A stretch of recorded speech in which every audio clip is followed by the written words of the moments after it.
Artificial intelligence বা AI সাম্প্রতিক সময়ে কৃত্রিম বুদ্ধিমত্তা আগের যে কোনো সময়ের চেয়ে প্রভাবশালী এবং আশঙ্কাজনক হারে বেড়েই চলছে এর বিস্তার। তবে শঙ্কার বড় কারণ আর্টিফিশিয়াল ইন্টেলিজেন্সের ডিপফেক প্রযুক্তি। প্রতিনিয়ত এআই এর চরম উন্নতি আমাদের জীবনযাত্রার মানকে নাটকীয়ভাবে পরিবর্তন করে দিচ্ছে। তবে এই চিত্রের উল্টোপিঠে দৃশ্যটি আঁতকে ওঠার মতো ভয়াবহ। প্রযুক্তির সহজলভ্যতা এবং ইন্টারনেট জগতে এআই এর বিস্তৃত পরিধি বিশ্বের অপার জ্ঞানভাণ্ডারকে উন্মুক্ত করে অভাবনীয় উন্নয়নের দ্বার উন্মোচন করেছে। এটি বিজ্ঞানের সবচেয়ে উন্নত রূপ, যেখানে কম্পিউটারকে মানব মস্তিষ্কের মতো চিন্তা করা, বোঝা এবং সিদ্ধান্ত নেওয়ার ক্ষমতা বিকাশ করা হয়েছে। তবে বিশ্লেষকরা ধারণা করছেন আগামীর বিশ্বে সব ধরনের চাকরির অন্তত 40% ক্ষতিগ্রস্ত করবে আর্টিফিশিয়াল ইন্টেলিজেন্স বা এআই। সবচেয়ে খারাপ পরিণতি কি হতে পারে? আর্টিফিশিয়াল ইন্টেলিজেন্সের অগ্রগতির কয়েকটি ভয়ঙ্কর চিত্র তুলে ধরা হলো সানবিডির এই আয়োজনে।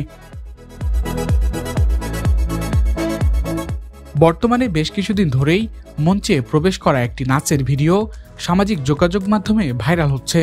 সেটি আসলে মার্কিন র্যাপ সঙ্গীত শিল্পী লিল ইয়াস্টির মঞ্চে প্রবেশ করার একটি ভিডিও। 2022 সালের 21 জুন ইউটিউবে ভিডিওটি প্রথম পোস্ট করা হয়েছিল। তারপর থেকেই এআই এর সাহায্যে অ্যাডলফ হিটলার থেকে শুরু করে বিভিন্ন বিখ্যাত বা কুখ্যাত ব্যক্তিদের মুখ ইয়াস্টির জায়গায় ব্যবহার করে মিম তৈরি করা হয়েছে। এবার সে জায়গায় বসল ভারতের প্রধানমন্ত্রী নরেন্দ্র মোদিরও মুখ। এআই এর ব্যবহার থেকে বাদ যায়নি জাতির জনক বঙ্গবন্ধু শেখ মুজিবুর রহমানও। তার মুখ ব্যবহার করে তৈরি করা হয়েছে মিম। বর্তমানে এআই এর যে অপব্যবহার নিয়ে সবচেয়ে বেশি আলোচনা হচ্ছে তা হলো ডিপফেক প্রযুক্তি। কারো সম্মানহানি বা ক্ষতির উদ্দেশ্যে ডিপফেক প্রযুক্তির সাহায্যে আপত্তিকর বাস্তবধর্মী ভিডিও বা অডিও তৈরি করা হয়। এছাড়াও ভুয়া সংবাদ তৈরি করে উস্কানিমূলক বা গুজব ছড়ানোর কাজেও এটি ব্যবহার করা হচ্ছে। এটি এতটাই নিখুঁতভাবে ব্যবহার করা যায়, অনেক সময় সত্য মিথ্যার পার্থক্য করা কঠিন হয়ে পড়ে। হয়তো মানুষকে হটিয়ে কৃত্রিম বুদ্ধিমত্তা পৃথিবী দখল করে নিতে পারে, এমন কথা স্টিফেন হকিং, ইলন মাস্ক ও বিল গেটসরা বলেছেন। এমনকি মানব সভ্যতা ধ্বংসের ইঙ্গিতও দিয়েছেন অনেক বিশেষজ্ঞ। গোল্ডম্যান স্যাক্সের এক গবেষণায় দেখা গেছে সারা বিশ্বে 30 কোটি মানুষের চাকরি খেয়ে ফেলবে এআই।